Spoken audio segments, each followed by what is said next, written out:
السلام علیکم Pakistan AR information میں ایک بار پھر تمام دوستوں کو خوش آمدید۔ پاکستان سپر لیگ PSL 6 کے لیے پہلے راؤنڈ کی پک کا اعلان کر دیا گیا، جبکہ شرجیل خان کے فین کے لیے انتہائی شاندار خبر آ گئی ہے۔ ویڈیو کی تفصیل میں جانے سے پہلے اس ویڈیو کو لائک کریں اور کمنٹ سیکشن میں آپ بھائی شرجیل خان کے چاہنے والے ہو اور انہیں کرکٹ کے میدانوں میں دیکھنا چاہتے ہو تو اس کے لیے کمنٹ سیکشن میں کوئی بہترین جملہ ضرور لکھیں۔ شرجیل خان لاہور قلندر کی ٹیم میں شامل ہو گئے اور وہ رواں برس T10 لیگ میں ان ایکشن ہوں گے، جبکہ دوسری جانب پاکستان سپر لیگ PSL کے چھٹے سیزن کی ڈرافٹنگ کے لیے پہلے راؤنڈ پک آرڈر کا اعلان کر دیا گیا ہے۔ پاکستان کرکٹ بورڈ PCB نے PSL کے چھٹے ایڈیشن کی تیاریوں کا آغاز کر دیا اور پہلے راؤنڈ کی پک آرڈر کے اعلان کے مطابق پہلے کھلاڑی کی پک اسلام آباد یونائیٹڈ کرے گی، جبکہ دوسرے ملتان سلطان، تیسرے لاہور قلندر اور چوتھے پشاور زلمی کرے گی۔ PSL 6 میں کوئٹہ گلیڈیٹر پہلے راؤنڈ میں 5ویں اور کراچی کنگ کی چھٹی پک ہوگی، جبکہ پاکستان سپر لیگ کے آئندہ سیزن کی ڈرافٹنگ جنوری کے دوسرے ہفتے میں متوقع ہے۔ یاد رہے کہ جس طرح شرجیل خان لاہور قلندر میں شامل ہو گئے ہیں اور رواں برس T10 لیگ میں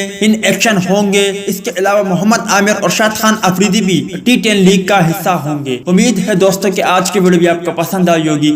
ملتے ہیں کسی نیکسٹ ویڈیو میں، تب تک کے لیے اجازت دیجیے۔ اللہ حافظ۔